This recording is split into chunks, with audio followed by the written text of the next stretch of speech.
Welcome to Alexandrians with Dani Karim, where I interview authors, both living and dead ones, to the power of AI. Today's guest is, I hope I'm pronouncing your name correctly, Rob Greer, an exited founder, former chief operating officer of Rove Pest Control, and co-author of the book Empathy and Understanding in Business, which he co-wrote with FBI hostage negotiator Chris Voss. He has built a career around transforming business culture through empathy, understanding, and connection. I'm honored to have you on the show. Looking forward to talk with you today. I'm honored to be on here and super happy that I'm one of the living ones and not dead ones at this point. So, well, let's see if I cringe you to death in this episode. Maybe we can have your AI take over later with the editing. And I can play both parts. My very first question is, what's the story behind the book you wrote? So the story behind the book starts way back when I was just working on trying to build my business and manage things. When I first started out, everything was just about boots on the ground, hard work, get it done. And anybody that I could get to jump on board with me and do some work alongside me, that was great. But I just had to be full steam ahead. And as we started passing different milestones, the business matured and needed a higher level of connection. And I felt like I was missing opportunities for myself along with my team and missing opportunities for my team members. And I didn't really know how to help them achieve more. And so I started diving into some podcasts and some books. And one of the podcasts I was listening to, they interviewed Chris, and I just liked his style of communication, found it interesting, and ended up getting his book, Never Split the Difference, and went through that several times. It had a lot of just wonderful nuggets, some things I totally botched, and it came across as very inauthentic, I would say. But the more I practiced and tried to do things with people in my organization, the more I felt like it was the right style for me to continue practicing. And because I'm cheap, I just kept showing up to all his free webinars and, anything I could to kind of get a different perspective on it, interact with other people that were in similar boats. And in one of those, he talked about this project he was working on where he wanted to get more into the business space because he had done so much with FBI and law, that whole thing. He was really deep into there, but he saw a good opportunity to dive into business a little bit. And I thought, right now we're at a point in our business where we could use a little bit of a rebrand. And so I saw it as a good opportunity to say, hey, this is something different, both from a customer facing aspect and also our team members, things that I could say to existing team members and new people coming on, like, this is what we're all about. This represents some of our core values. And so that timing was really good, along with the topic that he was proposing, which was empathy and understanding in business. And so I thought, it's worth a shot. I'll throw my hat in the ring. I didn't have any big history in writing. I'd done a lot as far as just some, online writing, a few newspapers, a few articles for the industry, that type of stuff.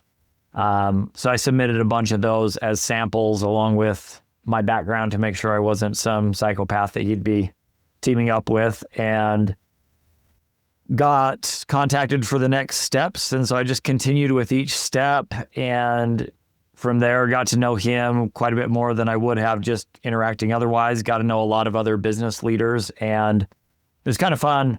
We all agreed that the book wasn't to be for profit for any one individual. So we agreed to donate all the proceeds to a cause to help promote reading, since it is a book.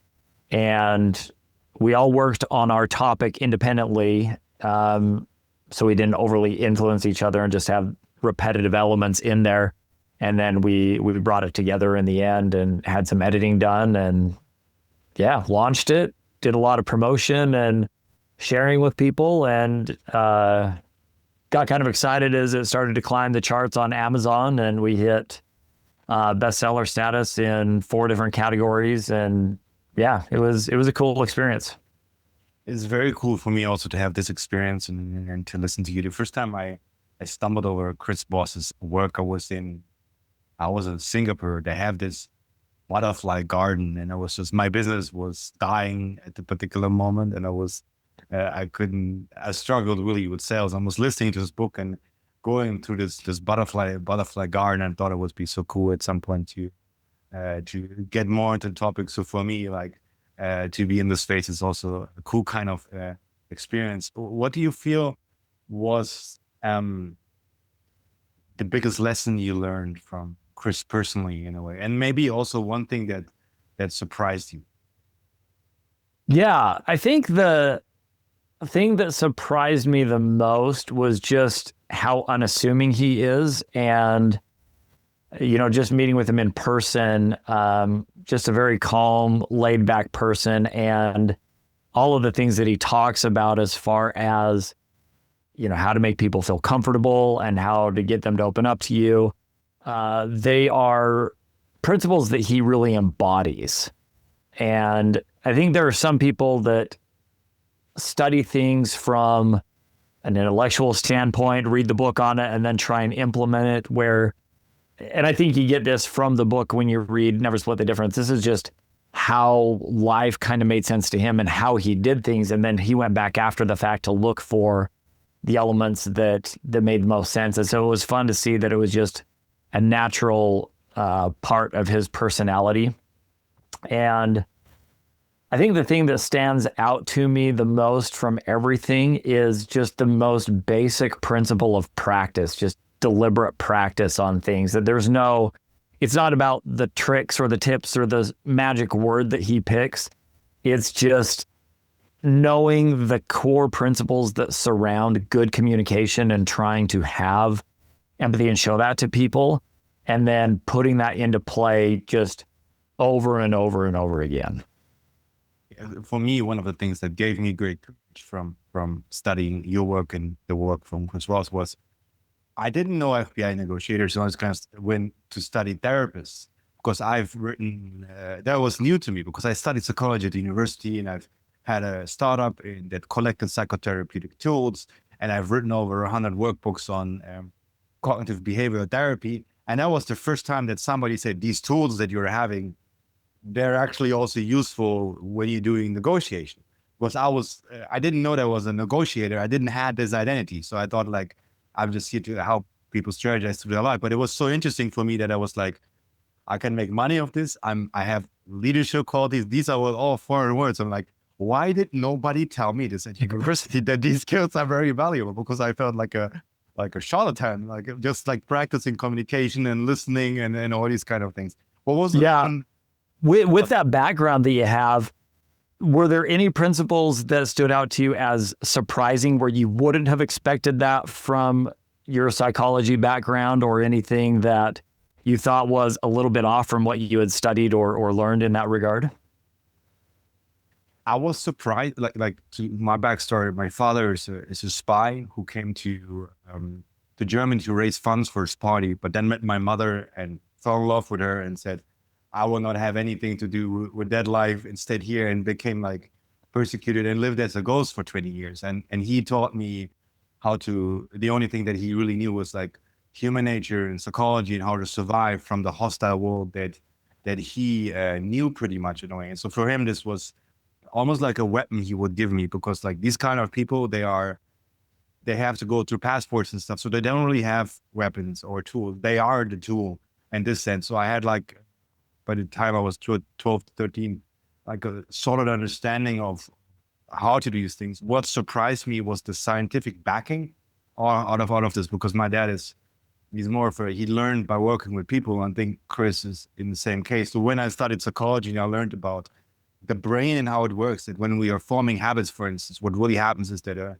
sub-personality gets built in your brain that you can activate, for instance, that has their own values and sees. And when I heard from Chris, he calls it laboring, for instance. It was very interesting to me that between what he was teaching and how the brain works, that there are certain people who just do things intuitively right, but there's another scientific backing for this. And that made me like have much more respect and awe and terror for people who are great orators and communicators, because you can really have a remote control to the psyche of someone else to inspire them or lead them down towards whatever agenda they have, and hopefully a good one. So that was a big surprise to me. But I never made the connection, which I think what you're doing is so valuable, the business sense. I was like, I didn't know that these skills that was valuable that I was learning. I was like very depressed for a while because I was like, but then it felt like an accidental childhood specialization. I was like, oh, I'm a founder. Founders need to learn all these kind of things. You're an exited founder, even though that might be a weird identity to me. I am starting my new business this week. So I'm at the first stage of the adventure as somebody who's sailed the sea of entrepreneurship and survived the tail. What does this feel to you currently? Hey, well, congrats on the new venture. I think that's super exciting. It's fun to look back over all the different stages that we went through in the business development. We had just that initial growth stage where it was just a handful of us, 3 people with an idea and a lot of willingness to work, and looking for people that had offsetting skills was kind of a key element that really helped us. And we just started building until the first acquisition, where several of our branches were purchased back in 2014. That kind of opened the door for us to shift our focus to another part of the market where we had found a greater level of success than some of the other ones. So we basically sold off about 60-70% of our business so that we could rebuild in the area that was most interesting to us then. And, along there were just so many major obstacles that we ran into, like the 2008 housing crisis. When you're doing home services, that has a big impact on your customer base and even just your team members.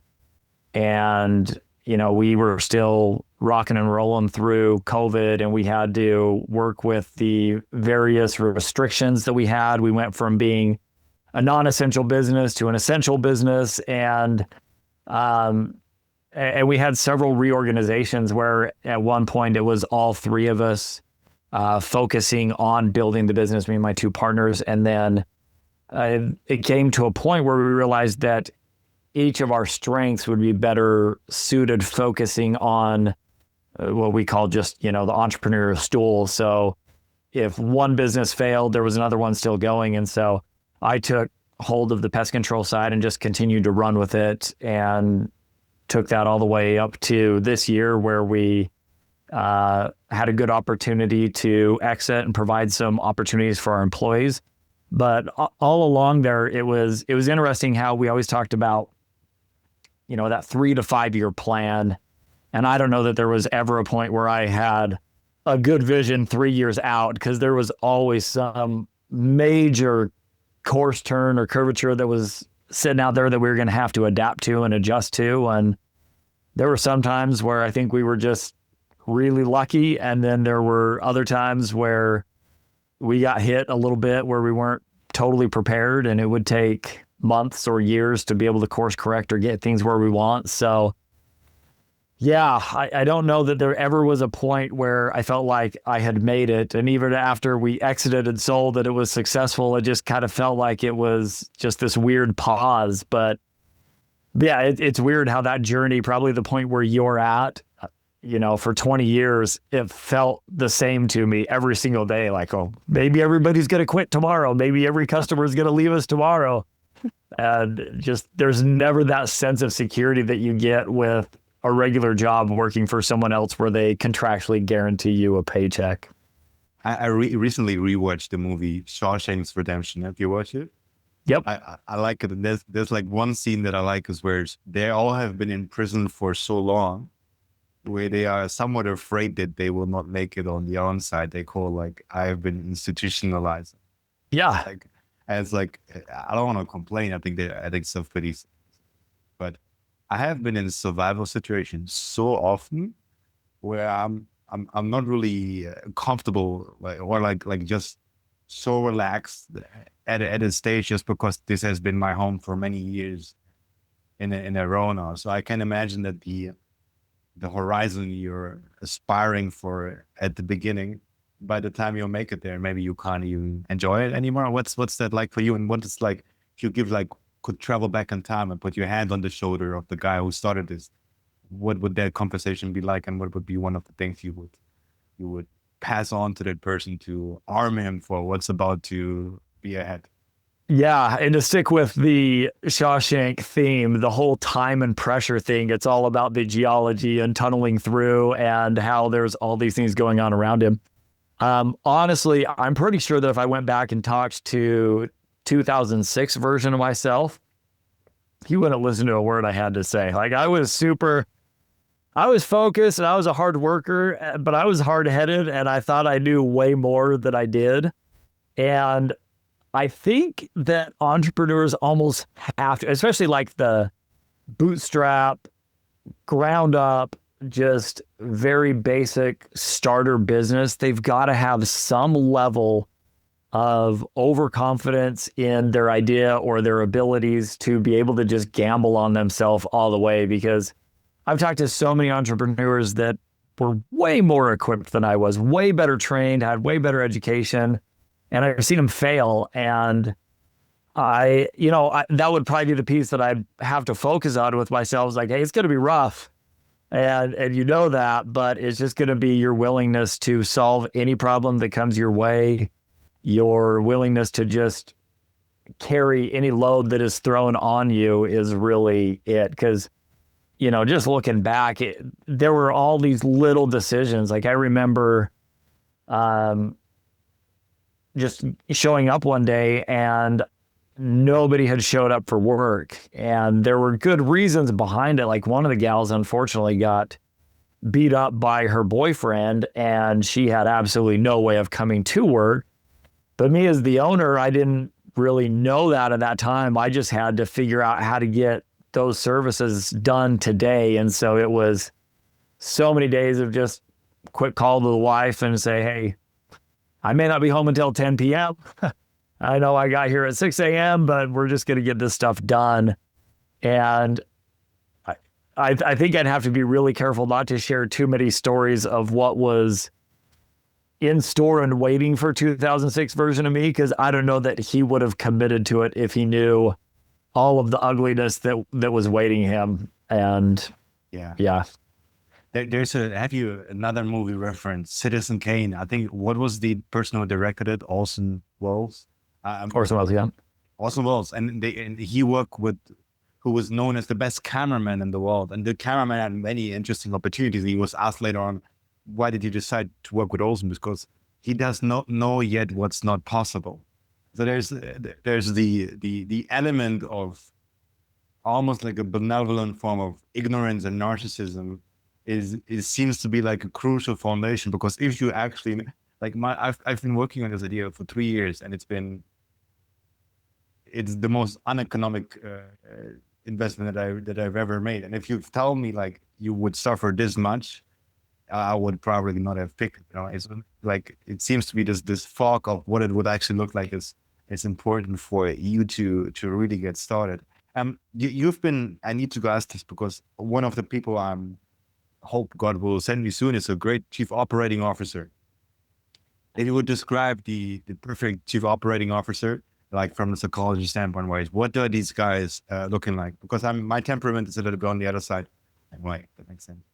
So are you a little bit more on the creative side or the influence side? I know you've done I'm like usually the crazy guy behind the venture who has like the determinism and the ignorance, and he's the visionary, but he's like also, I'm not the best ops guy and I'm not the most technical person, right? So I'm like more like I run to the wall for all of us, and I get the people and hold on to the vision.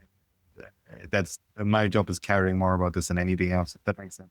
Yeah, you're the vision and the magnet that gets all of the resources and people in line. I think the qualities that served me the best, and I think it probably changes a little bit with the needs of each business and the unique makeup and demands of whatever service or product is out there and who else makes up the organization. But when I look at why we were successful, the two things that kind of go hand in hand for me is, one, being a problem solver. I really enjoy putting puzzles together. I enjoy strategy games. I enjoy looking for how seemingly disconnected or unconnected and unrelated things actually can go together and complement each other, and being able to weave that web to connect it all how it needs to go. And whenever I face a problem, my brain sees it as a process that needs to be in place to solve it or to ensure that it doesn't happen again. So when my son gets my wife freaked out because he's got D's and F's in his classes, rather than wanting to sit down with him and explain to him why grades are important, or, punish him or take privileges away, to me is just sit down with him and be like, hey, this is the situation. We want to get here. We're here. How do we connect these 2 points? What system can we put in place? How are you deciding when you're doing your homework right now? How are you organizing your time? And I just start to break down those processes, and we realign it and get it where it needs to be. So sometimes it is that formal process of order of things or timing. And then sometimes it's the personality elements or how someone's approaching it. I remember having a really good conversation with one of my sales department heads way back in the day, and he was good. He was great. Kind of reminds me of the Magna aspect that you mentioned, where he could bring people into our organization and they wanted to do a lot of things for him. And we were having mediocre success. I think this team was producing tens of thousands of dollars, verging on that hundreds of thousands of dollars in a year. But the thing that was holding him up is whenever I would give him feedback or give him something to work on, he had the air of having known it already, or having to defend what he had done rather than just accepting it.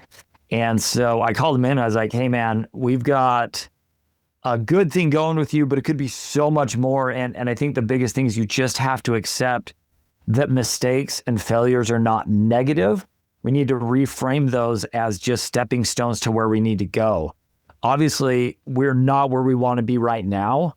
And so if we're pretending like we have everything figured out, we're guaranteeing that we're going to stay right where we are, which is not where we want to be. So we need to embrace these failures and these mistakes as the process of learning and progressing. And he kind of nodded his head and thanked me for the feedback. And luckily, that was one of those that just really resonated with him, and it stuck.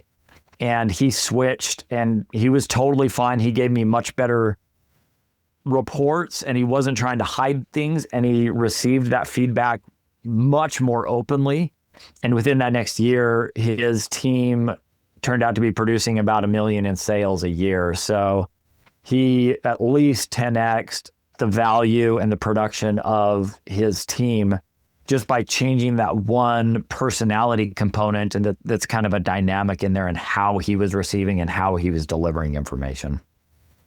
Yeah, I love this. It reminds me of a story where my father would sometimes visit me in Hamburg, in north of Germany, where I was living, and his shoes would have a couple of extra sizes in the front.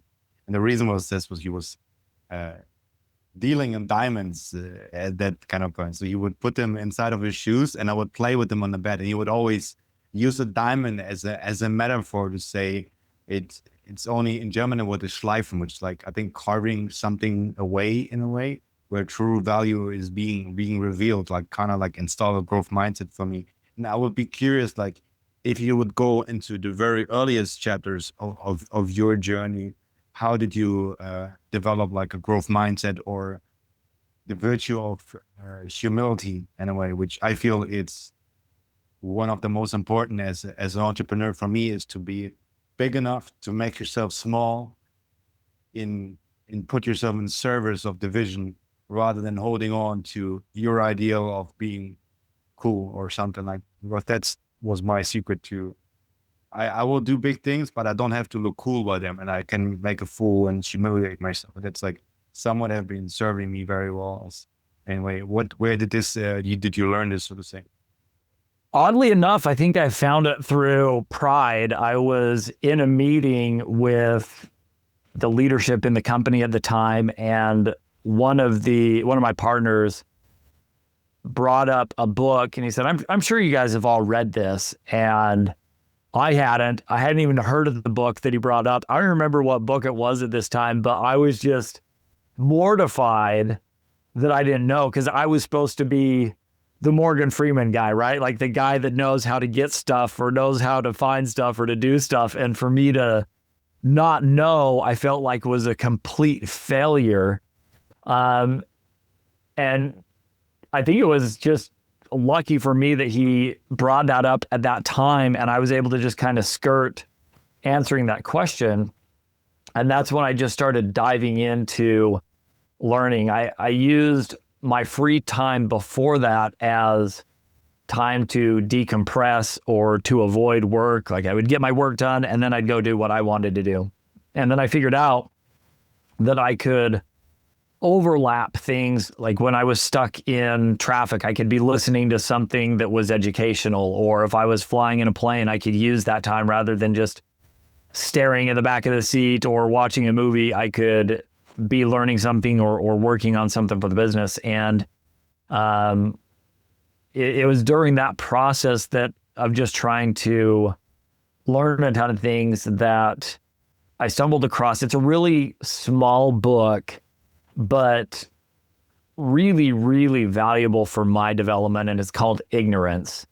And it really focuses on how science isn't about knowing things. It's about trying to find black cats in black rooms. Like you don't know what you're reaching for, and all you can do is just keep reaching and trying to find the answers, even if you don't know the questions yet. So sometimes you're just looking for the question to ask. And that book was pivotal for me, where I realized, hey, it's good to not know. That shows me the direction that I need to go. And while I had gone down that path accidentally by just responding to try and save face and have a prideful response, I ended up on the right path. And then I actually learned why that was a good path.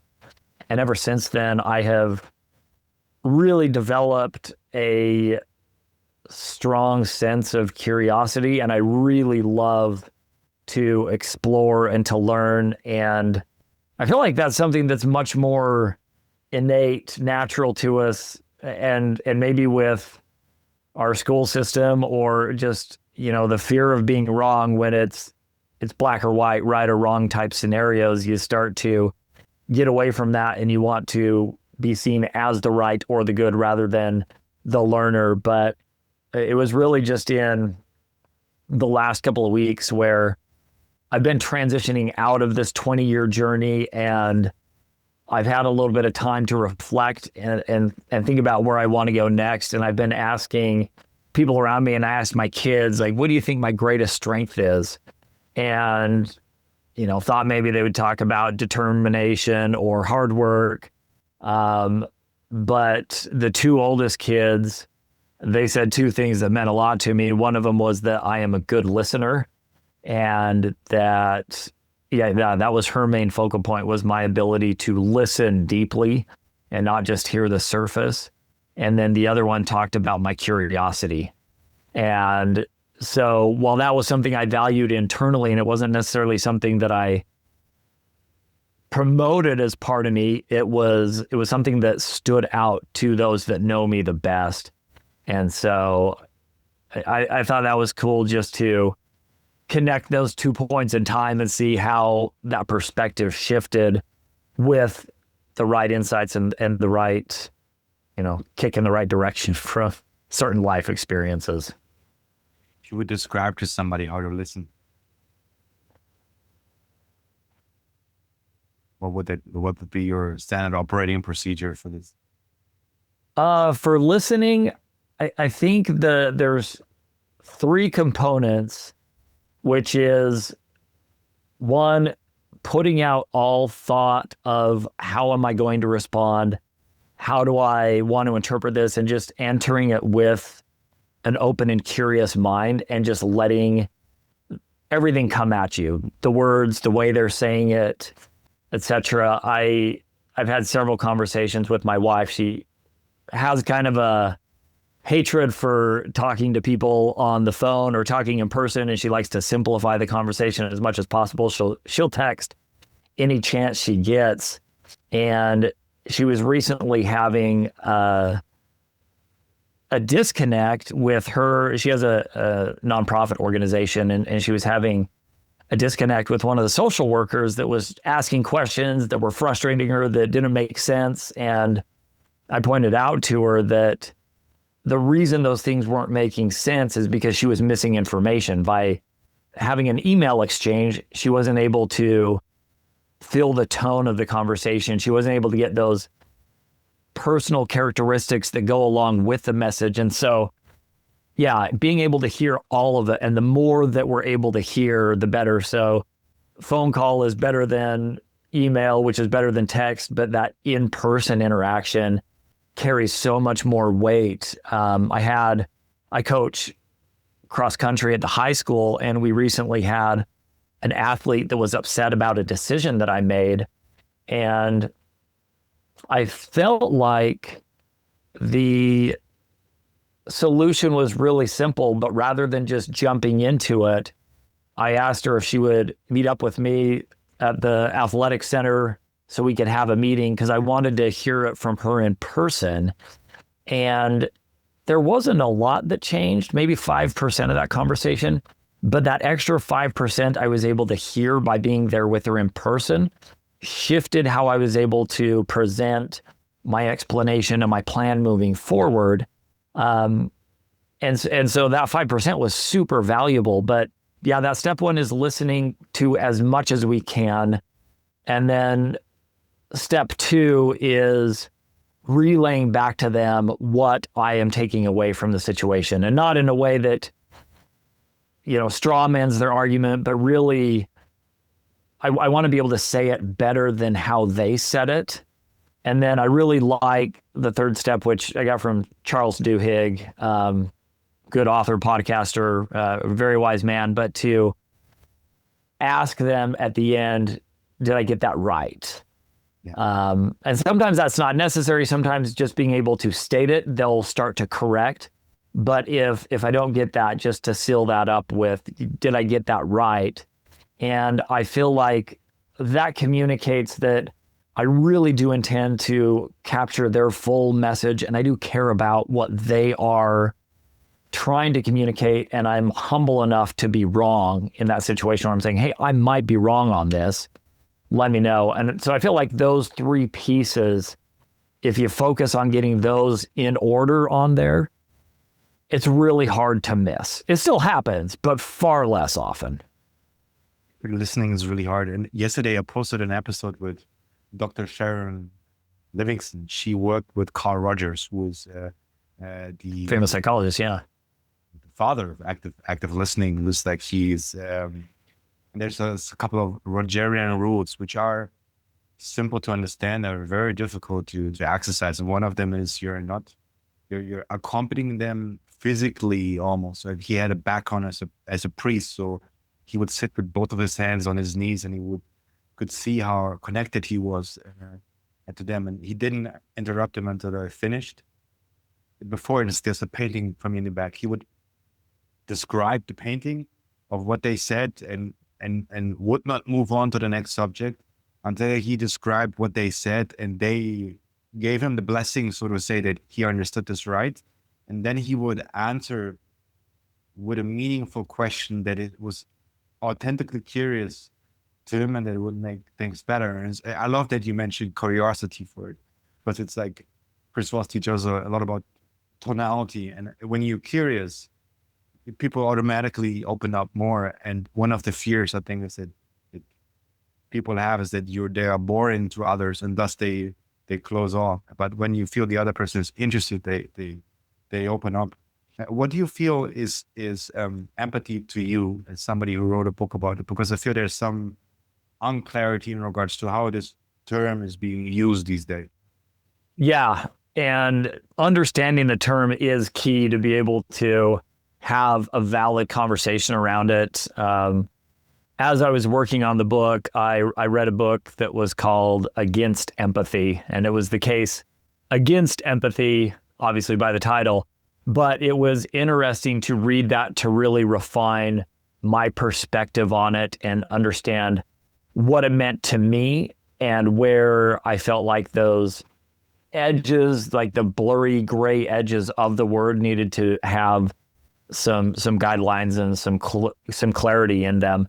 So when I think about empathy, I think it starts with that listening element and has to be powered by curiosity, where you're finding out what that individual needs, and empathy is being willing to help them or guide them towards what they need. So in very simple terms, when my son comes to me and he's like, "Hey, can I have a Reese's peanut butter cup for breakfast?" I could just on the surface listen to that and say yes or no, like, "Oh, he thinks he wants a peanut butter cup. Sure, you get it. I'm having empathy towards you." But to have that deep empathy is to say, okay, he's hungry, so he needs to be fed. He wants to enjoy what he's doing. And at some point, he wants to eat this peanut butter cup.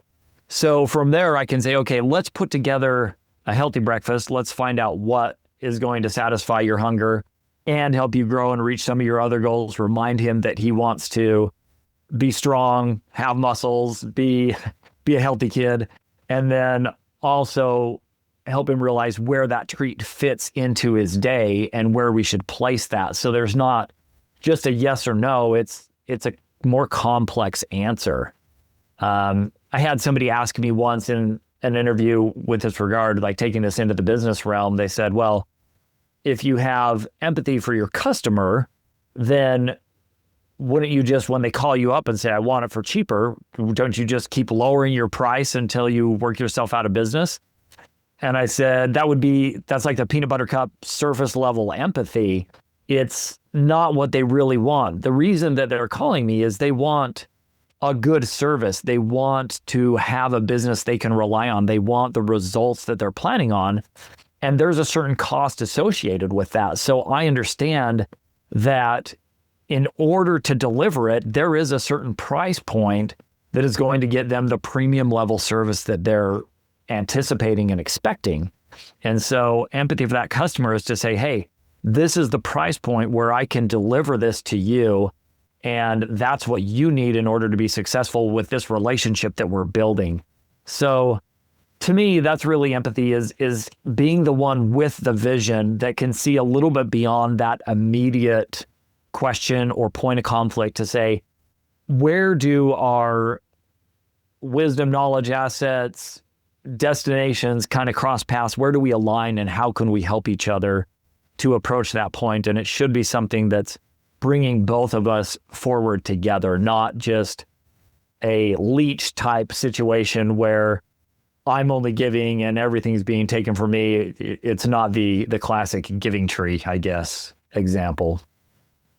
This is one of the things that was incredibly difficult for me to learn. I grew up in a basketball environment, so former professional hooper, but Germany is like small markets, so it's like probably not like in the United States. So just the sport without the big fame and the big cars and all these kind of things in a way.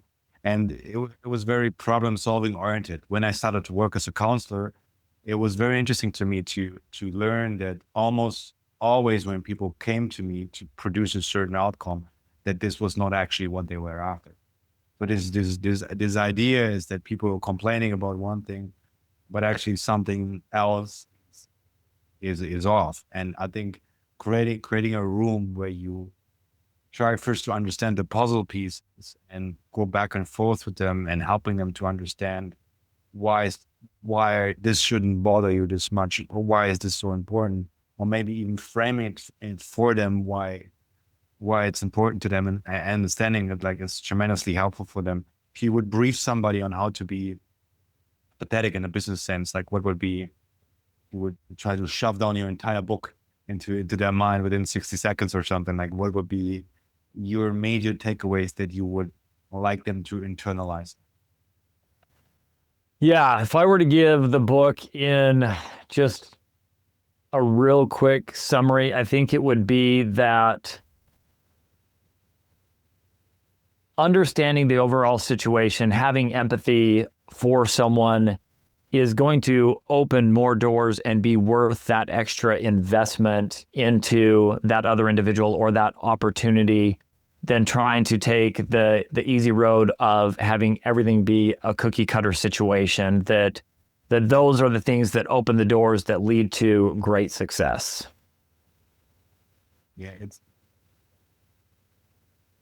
what always was helpful to me was asking yourself, or like, I don't want to take credit for it. Carl Jung once said the most important question you can ask is, what myth am I living? And it's like, I think for me, empathy is going on a journey to also like understand what's the story of the other person, and being mindful of it and honoring the rules of that world somehow, in a way. Anyway, I'm digressing. Can you pinpoint to a defining moment, maybe in your first or second chapter of your life, where you developed some kind of superpowers? Did you have any kind of nexus event, so to say, where something switched and you went on a different journey where retrospectively you feel, oh, that happened, and as a consequence, I got really strong here? Yeah, there is one moment that stood out to me, and it has a lot to do with how I view quitting. Up to this point in my life, I felt like I had minimum goals that I would set, where like, this has to happen. And then as soon as I would cross that barrier, I would be done.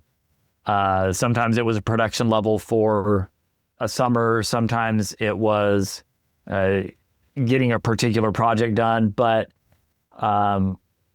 leading up to this point, I had gotten into fitness. I got into ultra running. And this particular day, I was participating in World's Toughest Mudder. So it's a 24-hour endurance event with obstacles. It was in New Jersey in November. So it was miserable, cold, just, not the greatest conditions to be toughing it out. And especially when it gets dark and you're going in and out of water, it just really wears on a person. And I had a goal that I was going to get to 50 miles. And I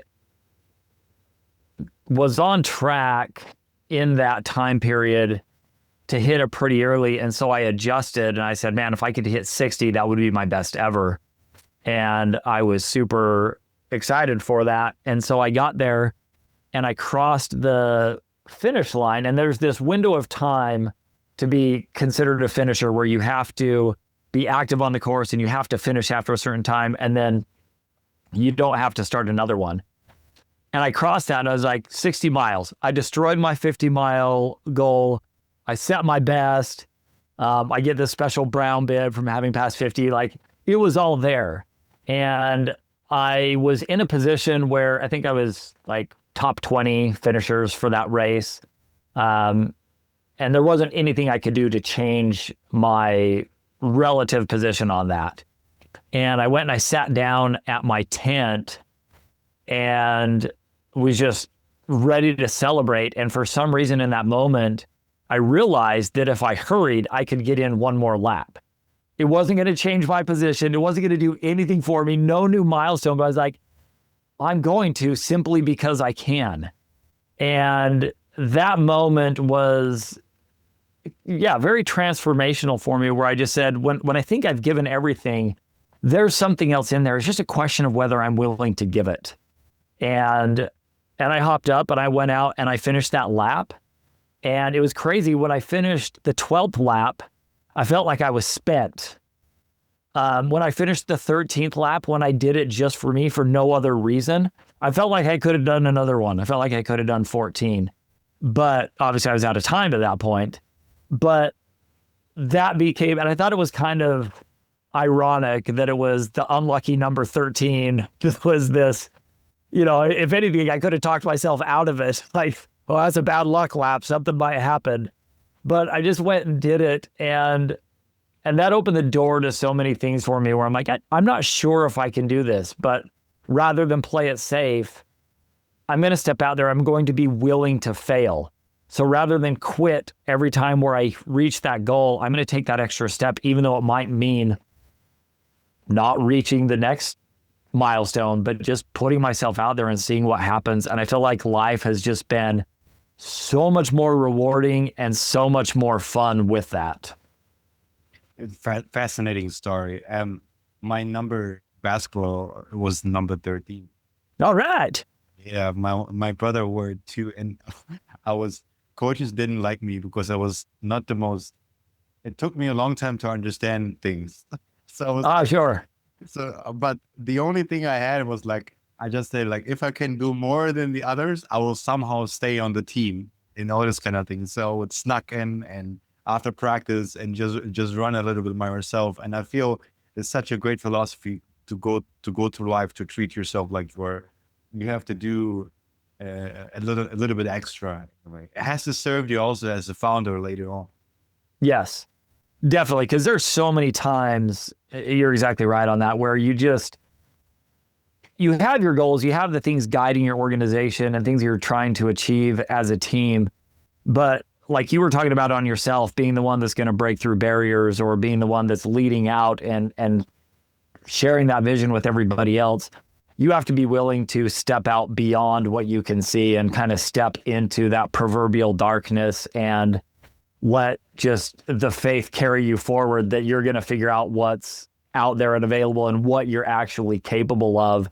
And I think that's really what leads organizations into that next successful moment. There's so many examples of companies that reach a safe and secure comfort zone and they just kind of hunker down there rather than still being willing to go out and take those chances and see what they can pull off on the next horizon. It's very strange actually that those small decisions, like I take another lap, are actually pivotal in regards to the development of personality, isn't it? It really is. There's a really interesting book called Fluke where the author goes and he looks for some of the most pivotal moments in history, whether it's from evolution or changes in some of the great world wars. Like a pivotal change came from something that was written on a piece of paper that was dropped with a discarded cigar butt, and had this guy not taken a break there and not picked this up and read it, then they would not have intercepted a message. Like all these tiny things. And you can take any major decision, and if you just keep working it backwards and say, well, why was I in this situation? And you work it back to these weird moments in time where you're like, I don't know why I chose that or why this person chose that, but it sure is lucky that it happened that way because all of these dominoes fell after it. Yeah, and I'm fascinated also by that human beings are not aware of all the rules of life, because it feels to me sometimes the moment where you're acting irrational in those moments and you decide to not give up, even though you have all the data in the world that would suggest this is the right move. The moment you don't give up, when you push a little bit further, it's almost like you're entering mythical land. And it feels always to me like rules are a little bit different there. And it sometimes feel that I get a lot of help because I'm a little bit insane in regards to just this Don Quixotean nature of the venture of entrepreneurship, where if you show this kind of behavior, suddenly friends appear out of everywhere and conspire on your behalf to get this to go. But you don't notice in the 12th lap. You only meet these kind of people at the 3rd lap because they see something in you that reminds them of themselves. And I find it very, very interesting, like what happens when you leave the confines of the known behind, and that there's almost like there's other rules that are playing in there. What do you feel was the biggest test of your leadership over that last chapter of yours? Oh, so many tests of leadership. I think if I had to pick one, it would be a moment in time where all of the luck seemed to be going against us. There wasn't any one thing, but we had just kind of been what felt like the target of bad luck, where you'll talk about things that occur like different lawsuits. I mean, we had one where there was a guy who he was supposed to be a service technician. He brought his, I don't know what she was, like 11, 12-year-old daughter out on the job with him, which that alone was not allowed. But then he had her put on his shirt to go represent the company, and he just sat in the car and drove her around while she did the jobs for him. So breaking multiple laws, breaking policy, etc. We let the guy go, and he sued us for discrimination. Totally bogus lawsuit, one that we should totally win. But there were just, and those are things we're like, oh, that's super crazy that would happen. And there were just a ton of these things all at once. And it just felt like Chicken Little was right. The sky was falling. Everything was going wrong. Maybe we were in over our heads. Maybe we had passed the point of where our skills could support.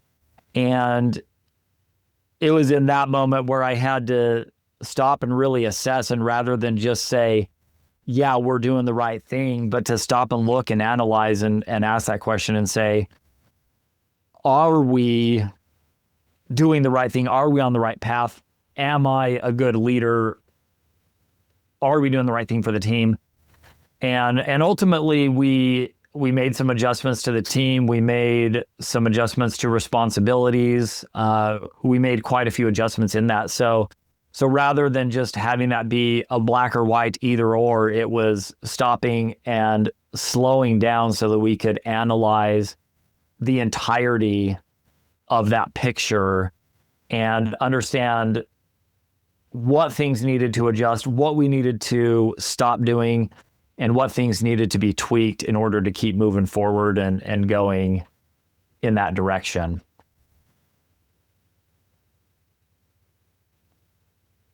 I tend to see these crisis points now that I've managed to at least a few of them encounter them as selection agents, where there was always it's always whenever you have an opportunity to give up and you don't. It's for me, I always almost can visualize like two people at the same time, realizing I've lost many co-founders in the past when things got really tough. And I guess like retrospectively, my biggest gift is just out endure people, because also maybe I never get like big corporate offers or something like this. So it was like conspiring on this behalf way, this has to work because I don't know what else to do. Having said that, if you would design like a secret ebook or a book inside of your next book about black swan psychology for leaders, on how to think through these darkest hour moments, what would be something you would add to that?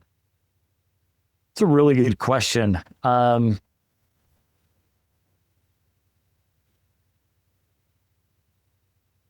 Yeah, I think the piece that I would add into all of this would be to take each problem and break it down into its core components, whether it's something that you're building towards or something that came at you that you're going to have to solve, and figure out what the most difficult part of that is going to be and what the easiest part of that is going to be, and then pair those two things together. I see a lot of people where they will start with the easiest and move up because you get the psychological high of the wins and you move towards the hard problem as you gain strength. And then others where it's just focus on that hardest problem first, because if you can't solve it, the rest doesn't matter. But I think there's a combination in that where it is and maybe it's having a little bit of empathy for yourself with understanding that while you do want to be that great leader that can have that great vision and tackle the great problem, you also need those little wins along the way to make it fun, to make you want to keep doing it. And so if you can start off with a little win, you can get that little bit of an endorphin rush or just the excitement of having had success. But that needs to springboard you towards the difficult problem. You need to dive into that one. And whether that's a difficult problem to solve or a difficult conversation that needs to be had, you have to tackle that piece next and make sure that you're having that big piece solved before you continue on with the other ones, and you can continue to piece that together as you go. And I think understanding more about ourselves and more about how to get more out of ourselves and how to reward ourselves at the same time makes it, the more we practice that, I think the more we're able to see those opportunities with our organization or with those people around us to treat them in the same way. And the better we get at having empathy for ourselves, the better we're going to be at having empathy for others, and vice versa. It just kind of leads as a spiral staircase upwards where it's just feeding into that positive upward spiral.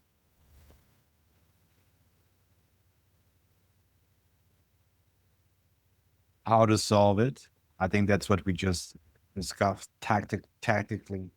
I think there's also a psychological component of it, of like, who are you as a leader when you solve this kind of things?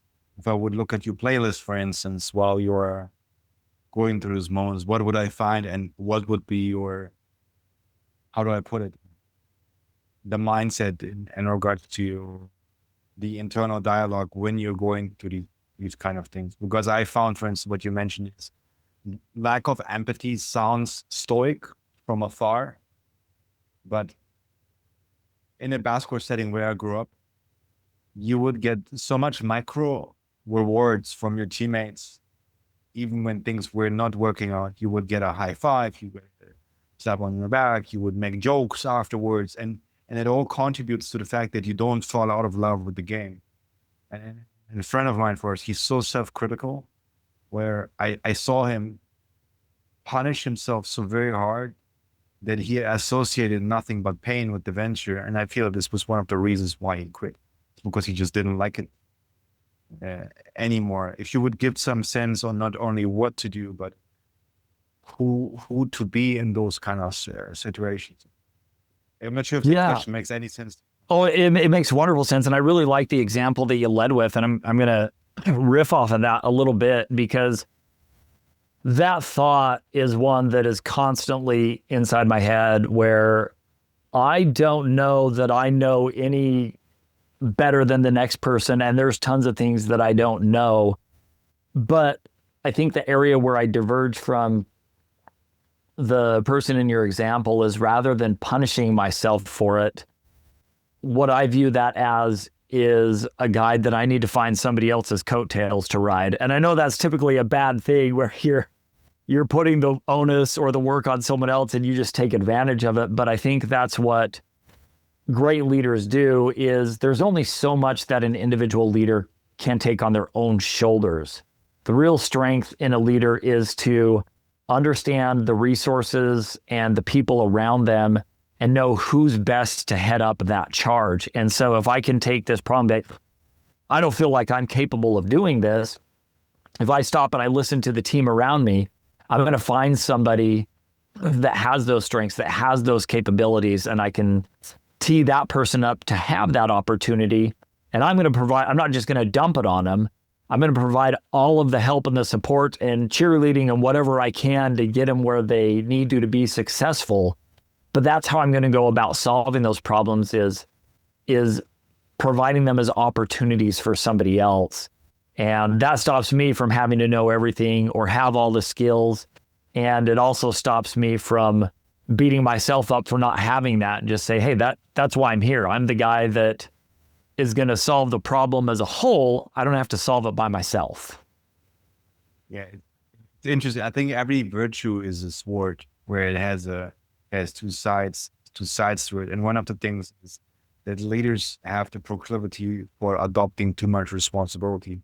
And my dad, for instance, he had the soldier's mindsets. Whenever something was not, he would like be like a week away from committing seppuku just because he felt like he doesn't deserve to live anymore. And like when I was younger, I was like someone like the only person he trusted, so I was able to negotiate him out of the grips of that particular part of his psyche. And I feel like sometimes knowing that when you're by yourself, you're also in danger of listening to the wrong parts of you is also important. It's like when I worked in the psychiatry, for instance, I noticed that when these people would write their ruminations down, they were all appalled by how negative it was. Because when somebody else is around it, you tend to be more kinder to yourself. But when inside of your mind, it seems to be hard for us to listen, so to say. And I remember like one exercise I did, I told you about when I would put sticky notes of the heroes that I admire on a board table and just pretended what they would say to me. And I was always, even in my mind, they felt that they were, I couldn't imagine that me trying out my hardest and being at the brink of despair, that these guys would give me more shit in this situation. Like it was, and that kind of felt me, okay, maybe it's not useful what I was doing. And one question I have for personal interest, do you have advice on asking for help? This is something surprisingly difficult for me in the last. What do you find difficult about asking for help? Everything is impossible. I don't like to be appearing weak. I don't like to appearing needy. I don't have the right words. I'm cringy. It's like, it reminds me of the first time where I asked girls out, where I was just like stumbling in front of them and was creating an awkward scenario of everything. Like right now, I'm like doing the first time where I raise some funds, get some donations for the library that I'm building, and it's this particular part is difficult for me. But Okay. it's also something that I realize it seems to be the job of a CEO to constantly ask people for money. So it feels Yeah. Whether you're raising money or asking for resources or asking the team members to go out and do it, like, yeah, you're always asking for help as a leader. One of my favorite phrases to lead with on it is, what would it take?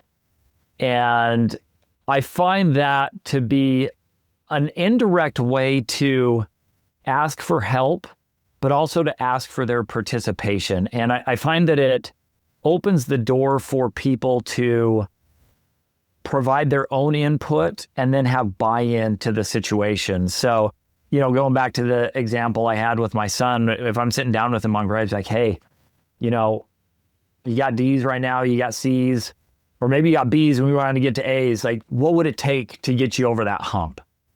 And then just stop with it and see where he goes. Because ultimately, that's what I'm asking is like, dude, I need you to help me. I can't do this for you. I can't go sit in your classes. Like, what would it take for you to do it? But I'm leaving off that part. Like, what would it take to reach this goal? And so I think you can do that with fundraising too, is, like, hey, what would it take for you to be interested in backing our organization? What would you need to see on that? And those kind of things can get them thinking about it, and then they can give you the blueprint to work off of. I love this because it's an open-ended question rather than a binary question, right? So it's like, it's not directly, will you donate? It's more like you asking them to set the parameters as a reciprocal human being to tell you, if this is the case, I will help you. And it also makes it very hard to say no. If I tell you, under no circumstances will I ever help you, it's like, maybe I'm asking an enemy here. Maybe this is very interesting. What is some advanced negotiational stuff? Or let me rephrase the question. Secret leadership knowledge you can't Google online that you only found through actually leading the damn venture yourself. Like if you were to write like 1 to 3 secrets that you only learn when you talk to somebody who's survived the storm, so to say. Yeah. I would say that the biggest secret is that there really is no secret, that it comes down to the same thing, whether you're wanting to lead an organization, whether you're wanting to learn a sport, whether you want to learn a musical instrument. It's just what are the fundamentals? Which ones am I strong at? Which ones am I weak at? And looking at it and saying, okay, which pieces am I going to exploit? And which pieces do I need to explore more? And I can't take credit for the explore. I can't remember where I got it from, but those are the two pieces. Like if I'm really good at solving problems, then that's the piece I'm going to exploit in my leadership. I'm going to tell everybody, hey, if you got a problem, let's talk about it. I'm great at problem solving. Let's do that. If I suck at listening, then that's something I need to explore. If people don't put that as my strength that I'm known for, then that's something that I need to explore more and figure out, why don't I come across that way? What do I need to improve on that? And there's always going to come down to limited resources. Like I can't be good at everything. I can't be perfect in most endeavors that I go after. And so with my limited time, what am I going to focus on today? What am I going to work on in the long term? What pieces am I going to have to coattail ride? Like who in my organization or just outside of my organization has these skills or these resources that I can tap into to explore that and then exploit in a good way, right? How can I take those, if you're talking about fundraising, how do I get those into my organization in a way that's going to benefit this and also benefit them? So I think good leaders have that natural ability, and that's what they practice, is just with these, you're going to start with the most simple, limited resources, and then it's just a game of how much can I snowball onto this and continue to navigate this ball before I need to turn it over to someone else. Love the harsh advice also, where it's like you can't cheat the game. It takes a while. Yeah. Yeah, sometimes also this age, it's very weird. Even like this podcast, when we launch it, it's going to be right next to another podcast. And I'm maybe saying like, why does this podcast not do as well as, but what you don't see is the iceberg of work, which this guy maybe is doing for 10 years or whatever. And I think like just falling in love with the process and having a very clear vision for who you want to be in the final analysis also allows you to make these kinds of deals with yourself, where it's like, well, I'm happy to do this work. Yeah. And that's for me, like I'm perfectly happy to do this project. It's the last project of my life. And and I really like that aspect that you're pointing out there, where you kind of hit on it in the middle, where it describes doing it for the sake of doing it well, this authentic element. And that's something that really, in my interactions with you, the few times that we've had a conversation, is you have this genuine love for finding new ideas, for sharing things with people, for giving other people credit for what they've done. And in that, it's going to all lead back to you and give you the credit for all that effort you put in. And there's some roads that you put all the love and attention into and they don't really go anywhere, but the best chance at success is having that authenticity that really comes from inside of you and helps you connect with others. So I think that's a really cool insight. Yeah, thanks so much. It's like for me, like I learned this, I would say, through the health of my father, because I mentioned in our first correspondence, there was an assassination attempt on my father where he was in prison and his heart got damaged for it. So as a consequence, we had, when he got out, all these goodbye meetings between me and him, where I would just be grateful if he would be next week there for me and I could listen to one more of their stories. I think this is the first time I'm actually realizing, oh, it's like therapy session for myself. It's like this in itself has become so rewarding, because I felt so grateful for the attention and the act of learning something, just because it was obvious to me that I had infinite amounts of meetings with this guy, where this in itself became the reward. And in that field, it's like something I can recommend to anybody. It's like, I think the greatest leaders that I personally admire, they can not only delay gratification, but they can dismiss with the idea of it all altogether. That's like where this idea of venture capital is very foreign to me, because I'm like, my reward is that I get to build this. And that's fine for me, even if I don't get a salary, or because the people I admire from history, they usually did things and they got killed for it or punished for it. Right. So if you have the kind of mindset where you need to get a big reward and a multimillionaire, I think humanity would have missed out on, I don't know, Oscar Schindler, Viktor Frankl, Galilei, Nikola Tesla. What did these guys get for their heroic efforts? They got like humiliated and for generations being fun of, robbed at, so all these kind of things. So for me, I have a great sense for almost like leading like you're already dead, where you take every single thing, so to say, if that makes sense. That's a cool perspective. Yeah. I like it. Strange question. When you think of, when do you feel you became a man?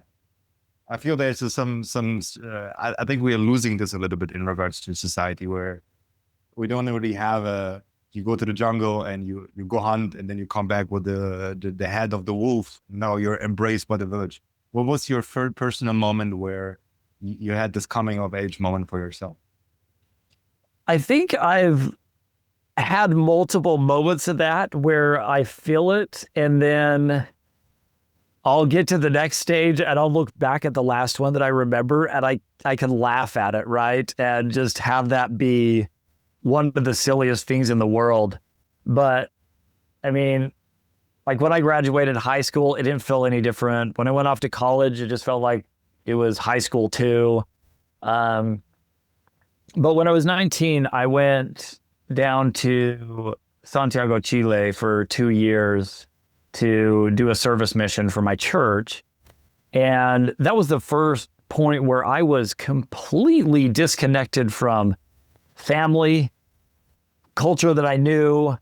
I had nothing that was familiar to me. And I felt like that forced me to have to step into some new being. And there was a lot of growth that occurred in there.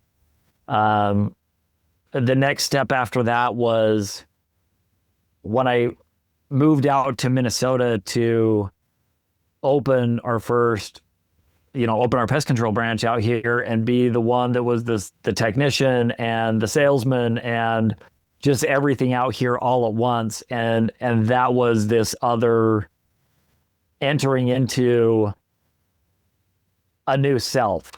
The next big milestone that I remember was when I brought home my first kid from the hospital. I'm like, what in the heck do I do with this thing? I don't know how to raise it. I was not thinking, what do I do now? That reframed everything about my life, where my reasons for doing things just totally changed. And then I think the next big moment after that was, there was a race that I did. It's called A Vacation Without a Car. It was a race across Tennessee, 314 miles, and you go out there unsupported. You could choose to enter as supported or unsupported, and the race director had said, if you do it without support, you will have a much greater experience and you'll open up a world that you didn't know existed. And he was right. And so that started something that I did for several years in a row after that, where I would go out on a journey with just what I could carry on my back and push myself to the limit and see what I could do. And some of the experiences that I had from, hallucinating on the side of the road in the middle of the night when I'm running and I've put in 70 miles that day, to coming across a guy who's sitting on a guardrail on the side of the road, and I see him phoning in to the race director to say I quit, and coaxing him out of that, taking him to my Airbnb that I had set up for that night, giving him a place to sleep so he just could give it another night, and then losing to him because I helped him through that night and he doesn't quit and he ends up winning. That was something where I just realized that, hey, no matter what happens, no matter what life throws at me, if I get stripped of everything that I have, it's all right. Life goes on. I can keep moving. I can take that next step. And I think that one's going to be a tough one to beat. I'm sure something will come down the road later in life, but right now that one's the most recent one where it's like, hey, pit yourself against the elements, not just going out camping and pitching a tent with some nice fancy poles and whatnot, but just find your way on your own without help for 320 miles. Can you do it? I love this and the architecture of adventure that you utilize for your life. I think Freud was it who said, "No man is a man until his father died." Now, I think he meant it a little bit more metaphorically, in a way where you're physically, psychologically move out of your parents' house into the unknown and make it for yourself. And I just gotta show it. This is all I have fits into this backpack. So it's like 3 years ago, like when I had this dream I'm currently pursuing, I left everything in Germany behind and just went onwards to try to recruit somebody to help me to build this in a way. And I feel like something happens when you leave the resources that have been given to you behind and go into the wild and learn to hunt for yourself. And it's, even though it's very discomfortable, but that's much more meaningful. What is if somebody would like be in your shoes back then and they would leave their world behind to explore something new? What would be a little something that you would add to their backpack? Can be an item, can be a message, can be something that will be useful to them. Ooh, I like that. There's so many things.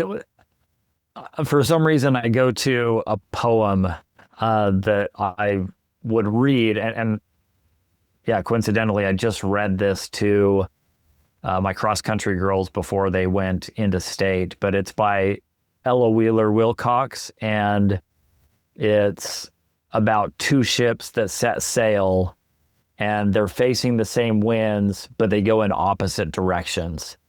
And to me, it's just a reminder that whatever we're faced with, that's probably the most important thing. There's no one tool that's going to get you where you need to go other than your mind and your focal point, that's going to direct how you face the challenges and how you face the positive things that come your way, how those are going to impact you. But yeah, it's that rudder, and just a reminder, if you can always go back to that how you face this moment, and it ties back to what we talked about before about the tiniest decisions. They seem insignificant at the time, but if you understand that every decision point matters, whether you're going to see it now or in 20 years, or whether you never understand why, how you respond to that decision is going to shape the direction you take long term. I could fill it off for a year about this. I'm so fascinated by how one thought can change the entire trajectory of your life. And it's like, particularly those little moments of defiance where you're like, I'm going one more lap, how this leads you towards the most extraordinary adventures. And also the other antithesis to this of like, I just stopped one earlier, where this also puts you down into a whole different trajectory. What is your relationship with, did you meet on your adventures? Did you had some, like for me, becoming a man also had something to do with the discovery of my faith. That makes sense in a way. Did you meet God? Did you meet God on your journey, or did he meet you? Yeah, I think there's been tons and tons of times where I have had that experience of feeling the divine intervention, and there, just to be able to step back and look at how there is some kind of hand guiding my life, and seeing the people that have shown up at key points and been able to help me. I remember, my first year at school, at college, when I was studying, and I was depressed at that time, clinically so, having a real struggle. And I remember a guy just stepping up beside me and starting a conversation with me. And I ended up being great friends with him over several years. And he's still a guy that I could reach out to and just pick right back up where we left off. And I really felt like that was a divine intervention right there, was that person showing up at the right time. I also think about just, I had a health struggle that I was dealing with for years, and I would go in, it was hard to find. I kept getting dismissed by doctors. And it was the guy that decided to pay a little bit more attention, dive in a little bit deeper, and was able to find the root of the problem, which could have ended up being lethal. That kind of moment is really pivotal for me as well, just seeing that it was something that I couldn't have controlled, that something from the outside had to provide that type of a solution for me. And even, going back to when I was in high school, I was in a pretty severe car accident. The front of my pickup was completely smashed in, and somehow when we went to get the pickup towed, my shoes were on the pedals still. But with the front end being smashed in, I should have gone out the front window, but I ended up landing in the bed of the pickup. And I've always felt like somebody just yanked me out of that wreck out the back window. And maybe it was the seatbelt that slingshotted me. I don't know. I'm not a physics major, but it's one of those moments where it just felt like there was a power much more powerful than me that intervened to steer the course of my life. Everybody's talking about a highlight reel by the end of the life. Like, I've been such a troublemaker for most of mine that I feel there's also another montage where you almost died a couple of times, that or where you always got wiped out. Somebody was following you, decided to mug you, but then changed your mind. Like, you got drunk at the wrong stage. But I feel I'm very fascinated also by the fragility of life and how every moment should be appreciated also. And I never quite understood how people waste time. I feel that's something I was always amazed by. One of the maturing forces for me also was encountering with the other side of divinity. Like, as a man, I feel also an encounter with malevolence or evil or tragedy or adversity, but particularly with the first side is also something that wakes something up in you. Any battle that you had that comes to mind that played a accelerating part in your life in regards to you becoming the leader that you are, because you seem battle tested also, from what I can. Yeah. I don't think you end up with the right skills to be able to lead if you haven't had to face down some of those things. And I'm trying to think of a particular instance or a particular experience that I've had that would fall in line with that. But as I do it, it kind of feels more like the montage that you referenced that you would see of the near-death things, but they're just all these little glimpses and glimmers of just what feels like evil, like somebody looking to do damage to me or looking to get in my way. I think of one where I've had bad actors, especially early on in my business, where people were going around approaching my customers, delivering them a letter showing that that I had sold everything to them. And so they were to switch over, where it's just very like way beyond the lines of unethical and evil. Just a horrible thing to do to someone who's working their tail off and having to just work through that. I remember another time where I was just chatting with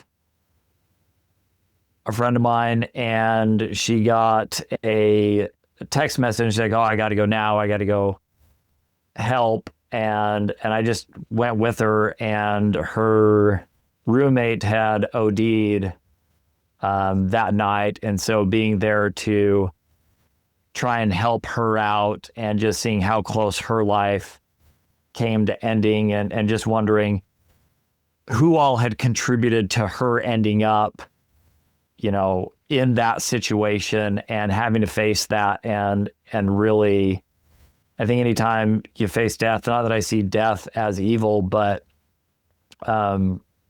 maybe just facing mortality and seeing some of those negative things that can push people towards those kind of situations.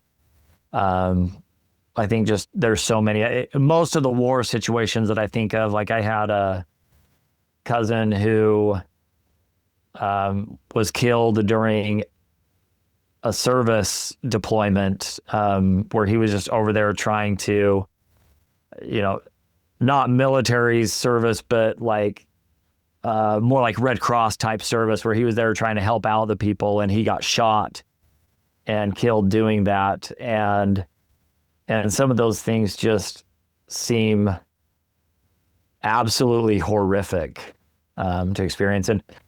And for that matter, like when I was down in Santiago, 9/11 had just happened. And so the towers were bombed and they fell.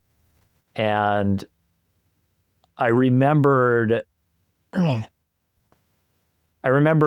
people doing this as I would walk by, and it took me a little bit to realize they were signaling the towers falling, and they were mocking me as I walked down the street, and they were celebrating that somebody finally got a hit on the United States.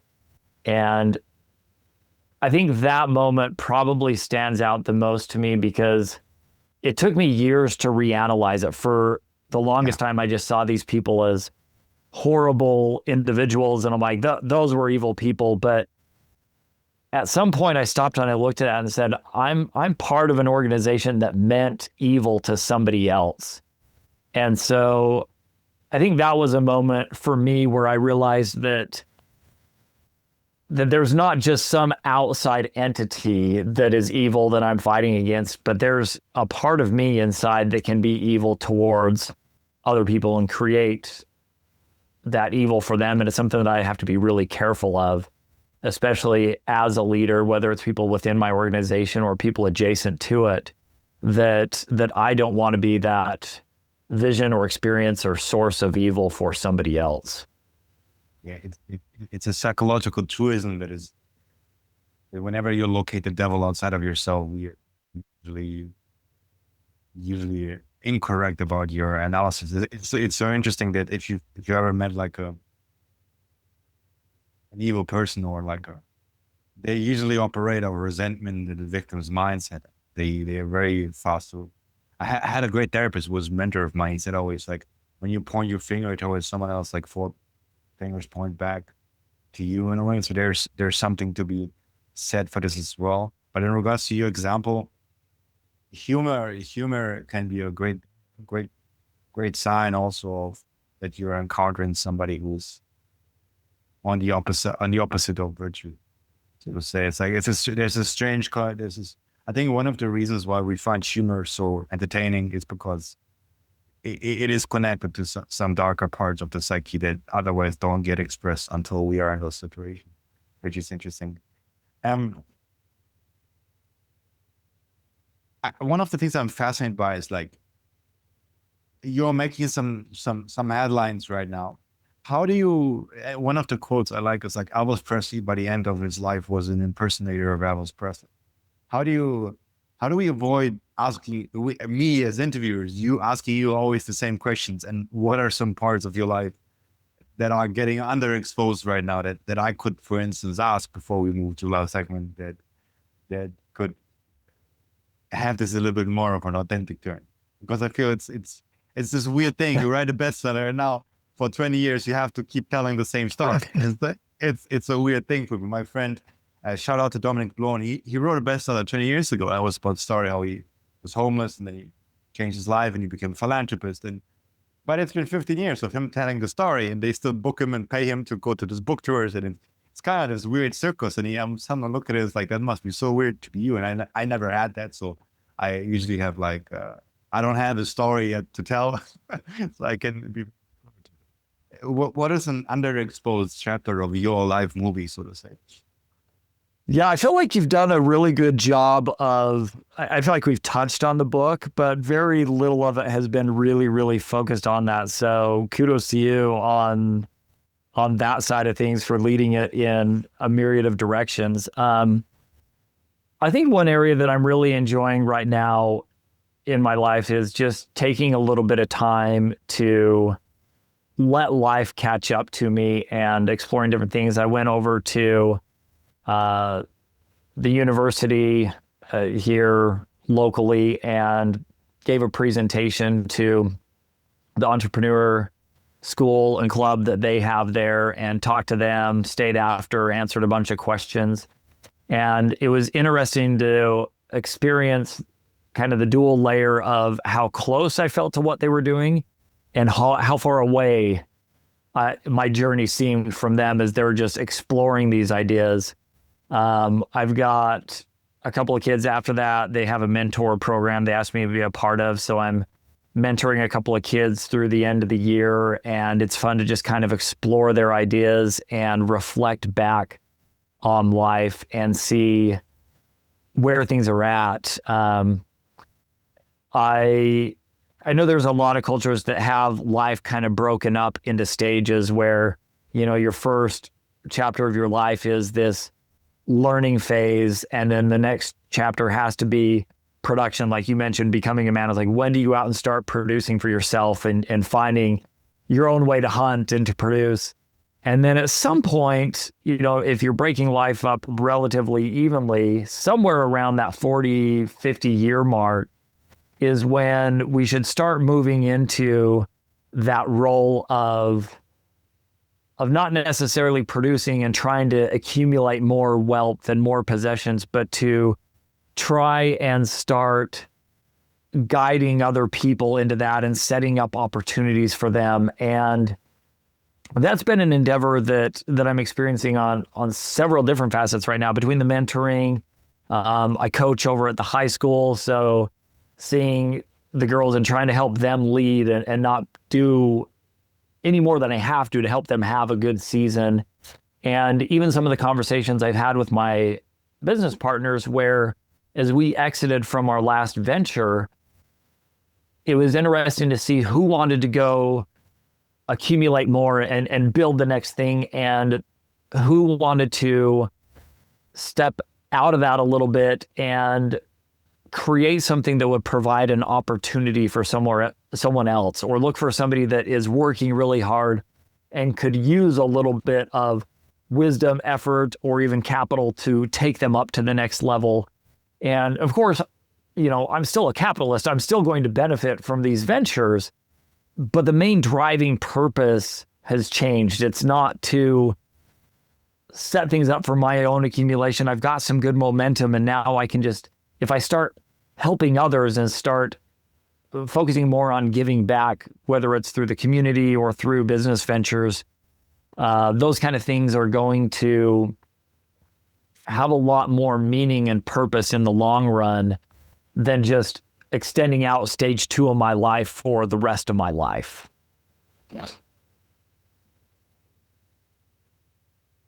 One of my favorite quotes is, "Society blossoms when old men plant trees where they have no intention of sitting in the shades in under it," or something like this. It seems like something beautiful about, like, for me, when I was a basketball player, talking to the OGs who have been pros, was like some of the highlights of my entire career. Like it was this ancestral passing on the torch just to someone else, having somebody who believes in you, but also just the community aspect to it, And I always imagine that they enjoyed it too.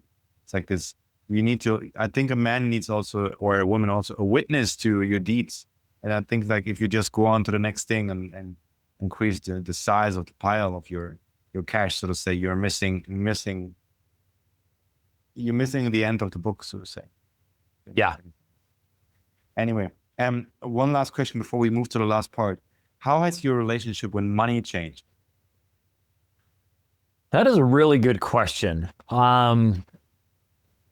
I've never been one that was motivated by money in itself. And I think, referencing back to some of these annual journeys I did where I'd go out with only what I could carry on my back, I really only wanted enough money to be able to buy the next sandwich I needed. Heck, there were times where I stopped and ate a pear off the side of the road that somebody else had discarded. I'm like, that's good enough for me. I'll take that. I live pizza today in the co-working space. It was like free to take. I put this in a microwave, and man, like it's like free food that you not accounted for. It tastes 10 times as good. I love that beer. So it's like your relationship with money. How did it change it? So you had these adventures, minimalistic, spartanic, and but now excuse me, you're an accident founder, so that changes things, right? Yeah, it does totally change things, and it's nice. There is a load that is taken off where I know I can relax for a little bit. I'm maybe not in a position where I can just do nothing the rest of my life, but I'm in a position where I can choose to do what I want to do when I want to do it. I don't have to work to be able to survive. If I want to, I can live very meagerly and go. And it's made me a little more aware, like while things were blossoming and growing, I could be a little more frivolous with spending. And it was just more about like, I don't want to think about nitpicking the budget. I just want to be able to balance my life out. And now I have to maintain a balance with a little bit more caution and attention to where things are at. But I think it really ties back to some of those other things where I can, like, it was super cool with the exit. Rather than having to squeeze in the coaching at cross country, I could just really embrace it and put padded time around it and say, yeah, this is what I'm doing. And just before this, I had a meeting with a company out in California that is looking to take the next step. And rather than seeing money as the way to pay the mortgage or to buy the groceries or to pay for whatever the school thing is my kid's working on, it becomes something where I can contribute to other organizations and their well-being. And I've always been one that contributes a dedicated portion of my income to charity, but to be able to have an extra portion that can go to good causes that are going to make other people's lives better, I think that's a very, very fun place to be.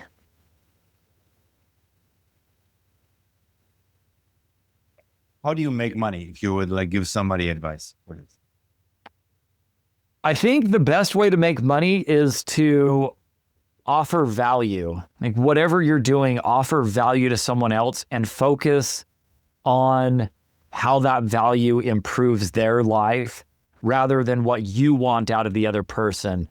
Generally speaking, I mean, we touched on bad actors. Some of those exist, but giving is very much like breathing, where as you give, people are going to reciprocate that, and they're going to, like, as they inhale, they'll exhale back to you. And if you're not getting enough for what you're doing, then, add more value. And sometimes that value has to be toward yourself, right? Like I remember having conversations with my mom when she was making cakes for people for their weddings, and she was charging like $20 for what should have been like, I don't know, a $2,000 cake, like these really elaborate, crazy things. And she's like, well, I mean, I'm not a professional. I can't. I just charge for the supplies. I'm like, but what about your time? What about your expertise? They're coming to you because they want what you have. And so it's not enough to just provide value, but we have to recognize the value that we are providing and make sure that we're valuing our contribution and that we're accurately labeling that and not just throwing it away, but we're actually exchanging in a relationship that'll benefit them and us at the same time. It's a beautiful, hopeful. I love hopeful philosophies where there's an element that people have control over. I think sometimes when you have not learned, for instance, maybe you have not discovered something that is of value to other people in regards to a product or a service, which actually takes a long time to have something that's useful. I think that's an whole process in itself. But just the question itself, how can I help more people in a more meaningful way? And then you can just scale that up in the beginning, and that you can see this almost like financial breathing is a beautiful philosophy that just touched me very, very deeply. The idea of like, why don't you just do more stuff, even if it's unscalable? Why in the beginning? Why not? You know? Yeah. Okay, let's move to the last part of the questionnaire, because I know that you probably have stuff to do because we're running out of time. It's more short questions that you can answer from your gut. They're about books and words and making a little message for the future. I call this the Alexandrian questionnaire, so to say. What is your favorite question? I think my favorite question is why. It's one that it's interesting because you can't necessarily always use it without offending someone. They tend to get defensive with it, but it's the heart of all curiosity is just asking why. And I tend to think of the toddler, just why? But if we can embrace the beauty of the question why, anytime anything seems like it's crazy or doesn't connect or make sense, if we just ask why and dive in, we're going to discover beautiful things. Also, very interesting. Who will not tolerate that question? Like that's also not the worst way to differentiate leader from tyrant, I feel. Who will not allow himself to be questioned? What's your favorite word?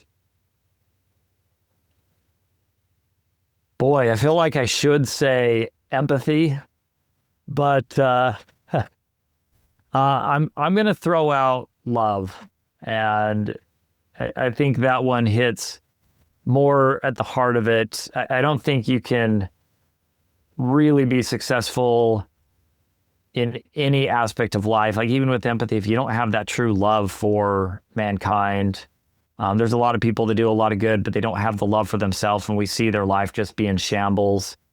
Also, going back to that change in life when I had my first kid, like whatever happens, I've got a family that loves me, and that makes everything just different and much more meaningful. Your least favorite word? Ooh, I think my least favorite word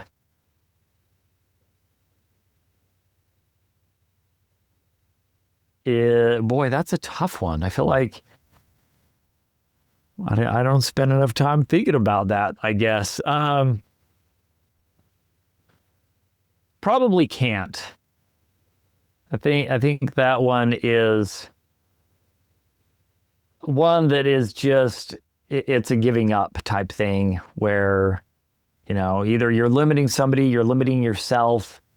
And there's almost always some, even if you're turning someone down, like if you're saying, yeah, I can't go hang out with you guys, I've got this other thing. It's such a limiting piece where you would be much better off saying, boy, I'm not going to hang out with you guys. I've got this other engagement that I've got to go to, and opens up the conversation to something much more meaningful and connective in one way or another than the limiting chop of can't. Oh, wow. Differentiating between connective and disconnective language. I never thought about it this way. When you say I can't, I'm saying you're not important, You're not important. Interesting. A quote you strive to live by.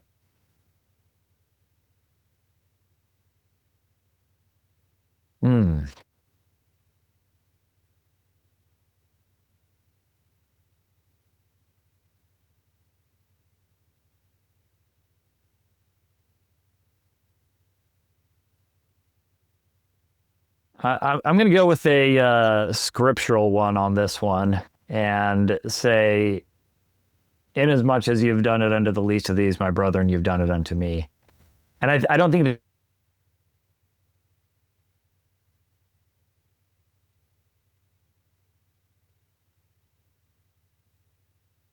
the small elements, how we... You froze there for a second.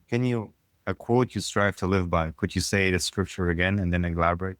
Yeah. Inasmuch as you have done it unto the least of these, my brethren, you have done it unto me. And I don't think that has to be in a religious context to carry its full weight.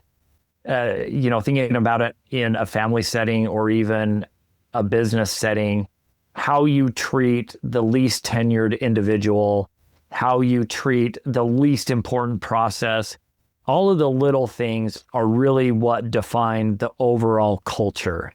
And how you treat maybe the least valuable customer in your organization says a lot about your relationship to the community and to that client base. And yeah, I think that can be a really good guiding principle, is just understanding how that all connects. Lead your business like God is watching. I like this one. If you could resurrect 3 authors or people from history to add to your personal board of advisors, who would you pick, and what would be the first question you ask them? Ooh, boy, that's fun. I think I would have to go with a big conqueror like Genghis Khan and have him be the side that is advising on the motivation and then just the unstoppable nature. Like, where are we going and what do we have to bulldoze out of our way to get through everything? I think I would have to throw one of the greats, Viktor Frankl, in there to be the reminder of the meaning aspect of it and why are we doing it, and keep that aspect in check. And I think the last one I'd have to go with on there is Eric Fromm, and go. I really love his outlook on love and how it's an art that has to be developed. And I think if we were to apply that in everything we do, if we're going about our family affairs with a practiced love in mind, if we're going about our interactions with our team members with developing a love for them, and it's not just a business exchange, but we're impacting each other's lives. I mean, you're spending the bulk of your day with those individuals, and how can that not be a part of what you're doing, whether it's loving the team members or loving what you do, and then extending that out to your client base and intended client base. And just, if that was our guiding principle for our interactions with our community, with the world in general, so many things would be so much more productive on all aspects of it. And if you can put Eric Fromm's love with Genghis Khan's drive and add some meaning to that, you've got a pretty winning combination. Very unique one. You're chief operating officer, so you're good at managing stuff. If by any chance this fragment of our podcast would go viral on all the mobile phones of the world leaders today, what would you choose to say to them? Stop and listen. I think too often we just get caught up in what we think we're pursuing, and there's so many things going on around us that we have the opportunity to hear, and we just don't.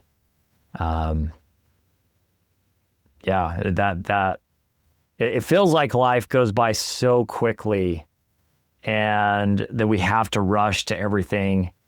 But pausing in the right moments is where the value gets added to the equation and where those opportunities for connection arise. And we don't realize how those are going to impact us for the positive as we go.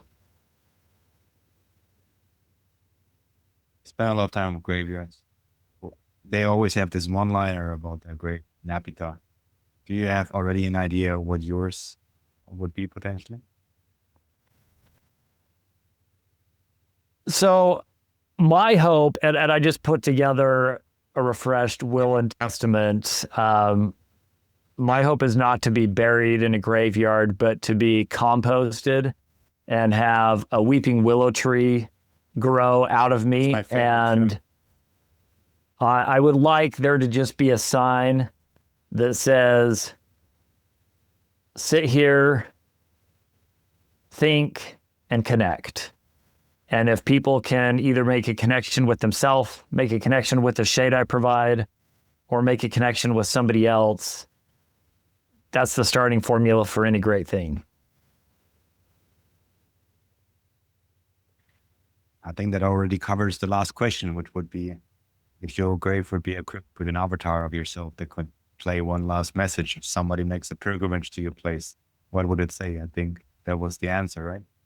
Yeah, and I think to add to the pilgrimage element of it, one of the things I love about the willow tree is its resilience, that it is so flexible in the outer branches and they can just sway all over the place. You can swing on them if you're light enough.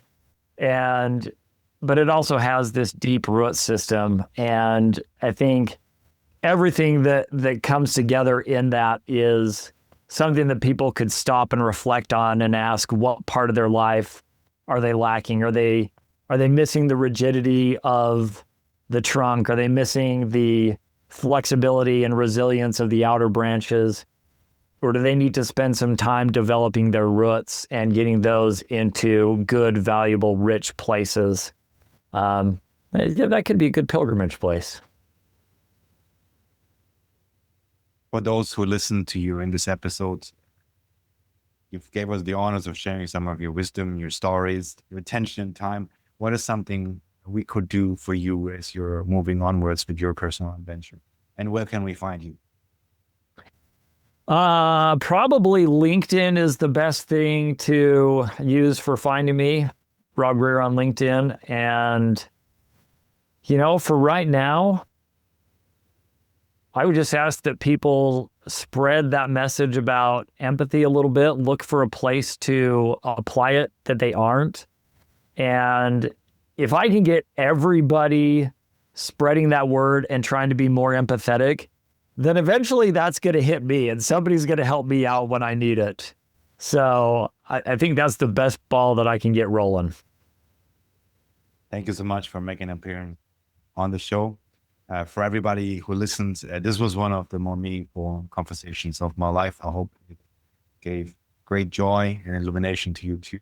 Looking forward to see you again in the next episode. Thanks so much, Rob. Thanks, Daniel.